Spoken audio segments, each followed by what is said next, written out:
Hello, I'm Scott McDonald and I run the Australian College of Arms, and the purpose of this video is to give you a visual example of what to expect when you fight in a tournament as a part of the Skill at Arms for Swordplay 12 later this year.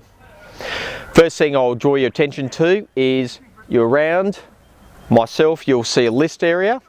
This is a combat arena, approximately 8 metres square. This is what you can expect to see.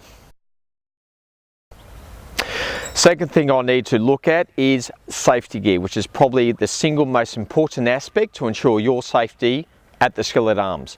I'll now invite over Ross and Justin, and we'll use this opportunity to talk about the minimum safety requirement. Looking at Ross, Ross is wearing, applicable for the rapier tournament, as a minimum, a 3-weapon fencing mask with a rear head cover, which he has here. He is wearing a gorge A underneath his fencing mask, a padded torso garment, gloves. He's wearing a groin protector, enclosed skin and enclosed footwear. This is the minimum required for rapier. If you want to gear up more, feel free.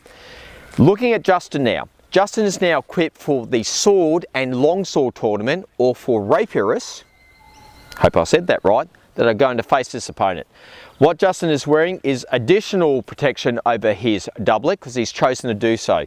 His fencing mask has a protective bib covering the top of the head and rear of the head protection, and the addition of hand braces.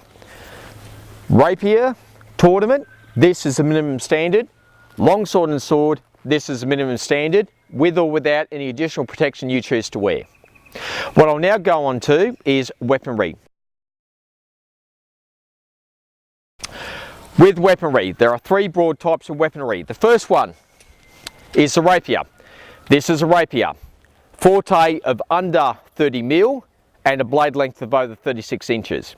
It has nice discernible flex, very simple.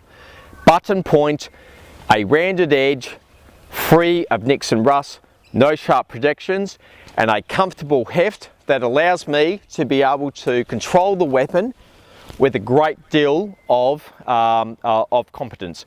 This is a rapier, and this is the expectation for the rapier tournament. We now have an example of a sword. The blade length is slightly shorter, the forte is well over 30 mil, but again, nice discernible flex with a button tip, rounded edge, frees of nick and rust, no sharp projections, very comfortable heft. Okay, sword. Longsword, quite wide forte, it's still well over 30 mil. Generally the blade length is longer, this is just on 36 inch, but again, nice discernible flex with the button point, rounded edge, frees of nicks and rust, and no sharp projections, with a comfortable heft. That is a requirement for all 3 weapons in the Skill at Arms. An example of a main gouge dagger. Blade length not so well defined, but it's a dagger. It's under 28 inches in length. Button point with a nice discernible flex, no sharp projections, and this is what we would expect to see from daggers being used in the tournament. Bucklers in good clean condition, and cloaks if you choose to use it in a nice tatterless, no weighted cloak, but in a nice condition. Hopefully it's all common sense.